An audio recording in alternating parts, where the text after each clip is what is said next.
नमस्कार दोस्तों, स्वागत है आप सभी का हमारे एक और नई वीडियो। अगर आपने भी अपनी क्लास 12 पास कर ली है और आप भी एक सेंट्रल गवर्नमेंट की जॉब की प्रिपरेशन कर रहे हैं तो ये वीडियो आपके लिए। आज हम बात करने वाले हैं एसएससी सीएचएसएल एग्जाम के बारे में और आज मैं बताने वाला हूँ कि एसएससी सीएचएसएल क्या है, कौन कौन अप्लाई कर सकता है, कौन कौन सी जॉब्स मिलती है और सैलरी कितनी है एंड एग्जाम पैटर्न क्या है और प्रिपरेशन कैसे करें। तो वीडियो को एंड तक जरूर देखना क्योंकि आज की वीडियो आपके लिए बहुत ही इंपॉर्टेंट होने वाली है एंड बहुत ही यूजफुल होने वाली है कि अगर जो आप क्लास 10 पास हुए हैं तो सबसे पहले समझते हैं कि एसएससी सीएचएसएल क्या होता है।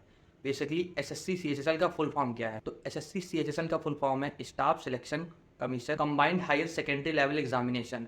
तो बेसिकली ये इसका फुल फॉर्म है और ये एग्जाम स्टाफ सिलेक्शन कमीशन द्वारा कंडक्ट किया जाता है और ये एग्जाम 12th पास स्टूडेंट के लिए होता है जिसमें स्टूडेंट मतलब जो एस्पिरेंट होता है उसको सेंट्रल गवर्नमेंट की जॉब मिलती है जो कि एक बहुत ही अच्छी जॉब होती है और जो कि सेंट्रल गवर्नमेंट की मानी जाती है भाई। अब बात करते हैं कि एसएससी सीएचएसएल में कौन कौन सी पोस्ट आ जाती हैं। सो बेसिकली एसएससी सीएचएसएल में मेनली 5 पोस्ट होती हैं जो कि मैं आपको बता दे रहा हूँ। पहला है एलडीसी एंड दूसरा है जेएसए एंड तीसरा है डीईओ मतलब डाटा एंट्री ऑपरेटर और चौथा है पोस्टल असिस्टेंट एंड पांचवा है सॉर्टिंग असिस्टेंट। तो बेसिकली ये इसके अंदर 5 पोस्ट आ जाती हैं और भी होती हैं बट आई थिंक जितनी मेरी रिसर्च है उसमें 5 ही पोस्ट आती हैं।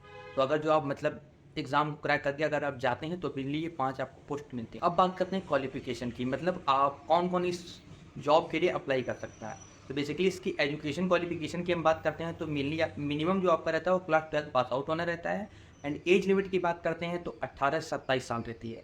अगर जो आप SC ST या फिर OBC से आते हैं तो आप लोग को पता होगा कि कुछ एज रिलैक्सेशन भी मिलता है। लाइक अगर जो आप रिजर्व कैंडिडेट हैं तो अगर जो आप SC ST से आते हैं तो आपको 5 साल का मिलता है एंड अगर जो OBC से हैं तो आपको 3 साल का रिलैक्सेशन मिलता है। अब सबसे इंपॉर्टेंट बात सैलरी कितनी मिलती है।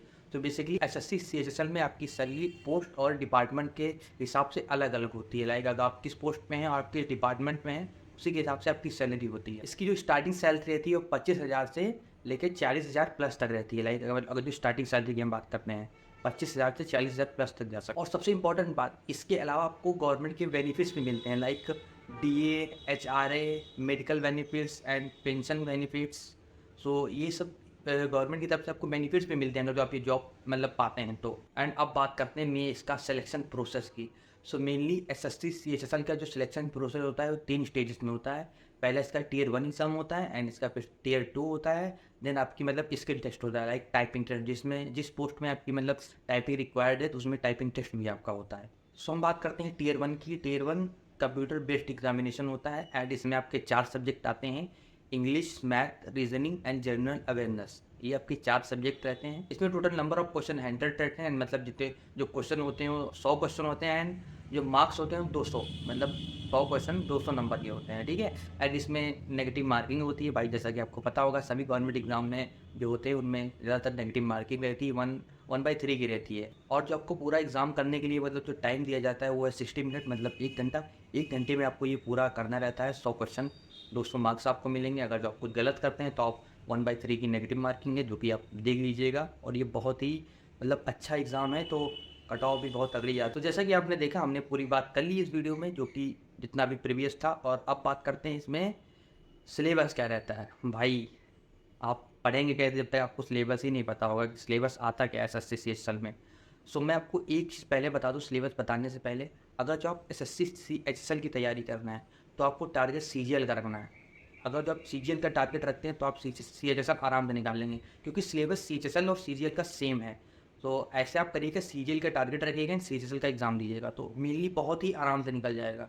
सो इसका जो इसमें आपको मैंने बताया जैसे कि अभी इसमें सिर्फ 4 सब्जेक्ट रहते हैं आपके, English, math, reasoning and general awareness. So हम बात करते हैं इंग्लिश की। इंग्लिश में मेनली इंग्लिश ग्रामर हो गया, एरर डिटेक्शन हो गया, इसमें मेनली कुछ रहते हैं जो कि मैं आपको स्क्रीन पे लगा दे रहा हूँ, देख लीजिएगा। अब बात करते हैं मैथ्स की। तो भाई मैथ्स बहुत ही इंपॉर्टेंट होता है किसी भी गवर्नमेंट एग्जाम की प्रिपरेशन में। तो मैथ्स में परसेंटेज हो गया, डिस्काउंट हो गया एंड नंबर सिस्टम हो गया, यही सब आता है मैथ्स का जो कि बेसिक रहता है। बट आप अगर जो बेसिक आपकी क्लियर है तो मैथ आपसे बहुत ही ईजिली हो जाएगा। सो मैं आपको स्क्रीन पे लगा दे रहा हूँ मैथ्स का भी सिलेबस प्रॉपर पूरा। और अब हम बात करते हैं रीजनिंग की। भाई रीजनिंग क्या है, रीजनिंग हम लोग के लिए नहीं होती है। जो क्लास 12 पास आउट होता है स्टूडेंट उसके लिए रीजनिंग प्रॉपर नहीं रहती। तो इंग्लिश का मैं सिलेबस आपको बता दूँ, coding, decoding, analogy, number system, number series, यही सब सिलेबस रहता है आपको। बाकी मैं स्क्रीन पे लगा दे रहा हूँ, आप लोग देख लीजिएगा। एंड रीजनिंग आपको प्रॉपर अच्छे से प्रैक्टिस करके तैयार करनी है, ये बात पहले ही आप अपने दिमाग में फिट कर लीजिएगा। अब बात करते हैं जनरल अवेयरनेस की। तो जनरल अवेयरनेस में बेसिकली हिस्ट्री हो गई, इकोनॉमिक हो गया, ज्योग्राफी हो गया, और भी चीज़ें मैं आपको स्क्रीन पे लगा दे रहा हूँ, उसका भी पूरा सिलेबस आप देख लीजिएगा।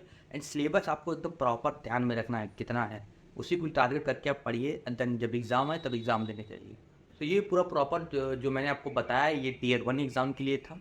जैसा कि मैं आपको बता दिया हूँ, 100 क्वेश्चन आते हैं, 200 नंबर के होते हैं, टाइम आपको 60 मिनट मिलता है, एंड 1/3 की नेगेटिव मार्किंग रहती है। अब हम बात करते हैं टियर 2 की। तो बेसिकली टियर 2 में reasoning, math, English, general awareness और कंप्यूटर से भी कुछ क्वेश्चंस आते हैं। इसमें टियर 2 में आपका कंप्यूटर ऐड हो जाता है, तो ये आप एकदम कंप्यूटर को भी प्रॉपर रेडी करके रखिएगा। आपने बेसिक कहीं से कोर्स वगैरह जरूर कर रखा हो, जैसे एक्सेल हो गया, MS ऑफिस हो गया, आपको पता होना चाहिए प्रॉपर पूरा। सो टियर 2 में भी बेसिकली वही मेन रहता है जो कि आपके टियर 1 में रहता है। टाइम वगैरह, क्वेश्चन वगैरह कुछ ऊपर नीचे हो सकते हैं, बट उसमें क्या है, उसमें आपका कंप्यूटर नहीं आता है। टियर 2 में आपका कंप्यूटर भी आता है, तो आपको कंप्यूटर की भी प्रिपरेशन करनी है प्रॉपर एकदम अच्छे से। एंड यही पूरा दोनों का आई थिंक सेम ही रहता है, जो टियर 1 में एग्जामिनेशन का मतलब पूरा सिस्टम रहता है, वही टियर 2 में भी होता है। अब बात करते हैं इसकी प्रिपरेशन स्ट्रैटेजी की। अगर जो आप बिगिनर हैं तो बेसिकली आपको पहले आपके बेसिक क्लियर होने चाहिए। अगर जो आप 12th पास हुए एंड आप SSC की तैयारी करना चाहते हैं तो आपके बेसिक्स क्लियर होने चाहिए, तभी आप उसमें पकड़ कर पाएंगे। नहीं तो आप ऐसे ही भटकते रहेंगे, कहीं किसी के लेक्चर देखने लेंगे, कहीं किसी का लेक्चर देखने रहेंगे। तो बेसिकली आपको एकदम प्रॉपर स्ट्रैटेजी बनानी। मैं आपको एक स्ट्रैटेजी दे रहा हूँ, आप इसको फॉलो करेंगे तो एकदम डेफिनेटली आपका होगा। सो मैं आपको टाइम टेबल बता दे रहा हूँ डेली का, मतलब रेगुलर आपको फॉलो करना है। सो मैथ्स के लिए मिनिमम आपको 2 घंटा जरूर देना है मैथ्स को, एंड रीजनिंग को 1 घंटा, इंग्लिश को 1 घंटा, एंड आधा घंटा आपको जनरल अवेयरनेस को देना है। उसमें आपको न्यूज़पेपर पढ़ना है, एंड अगर और भी चीज़ें हैं जैसे इन हिस्ट्री वगैरह होगा, इकोनॉमिक, ये सब आप इसमें आपको आधा घंटा देना। बट मैथ्स और रीजनिंग को अगर जो आप हो सकते हो 2-2 घंटे दे दीजिए, मैं तो कहूँगा उसके लिए टाइमिंग कमी है आपके पास। तो ये इस टाइम जो मैंने आपको बताया, इस टाइम को फॉलो करेंगे डेफिनेटली एकदम अच्छे से पूरे मतलब टॉपिक क्लियर हो जाएंगे आपको। और सबसे इंपॉर्टेंट बात, अगर जो आप SSC एग्जाम की प्रिपरेशन कर रहे हैं तो आपको प्रीवियस ईयर क्वेश्चन पेपर जरूर लगाने हैं। कुछ लोग मॉक टेस्ट देते हैं, उसी के आप लोग प्रीवियस ईयर क्वेश्चन पेपर जरूर लगाएंगे। और SSC के एग्जाम क्रैक करने के लिए सबसे इंपॉर्टेंट चीज़ है प्रैक्टिस। अगर आपको प्रैक्टिस है तो आपसे एग्जाम डेफिनेटली निकलेगा। अब बात करते हैं SSC CHSL किसके लिए बेस्ट है। तो बेसिकली SSC CHSL उन स्टूडेंट के लिए बेस्ट है जो भी अभी क्लास 12 पास हुए हैं एंड जिनको जल्दी जॉब चाहिए और जिनको सेंट्रल गवर्नमेंट की जॉब करनी है। और सबसे इम्पॉर्टेंट बात, आपको बिना ग्रेजुएशन की जॉब करनी है, क्योंकि SSC CHSL में ग्रेजुएशन की नीड नहीं होती है। आप 12 पास हैं तो आप SSC CHSL का एग्जाम दे सकते हैं। तो दोस्तों ये थी SSC CHSL के ऊपर पूरी इन्फॉर्मेशन। अगर आपको वीडियो यूजफुल लगी हो तो वीडियो को लाइक करिए एंड चैनल को सब्सक्राइब करिए और वीडियो को शेयर जरूर करिए। एंड आपको किसी भी टॉपिक के बारे में और जानना हो तो कमेंट कर दीजिए। बाकी हम लोग मिलते हैं किसी नेक्स्ट वीडियो में किसी नए टॉपिक के साथ में, तब तक के लिए बाय।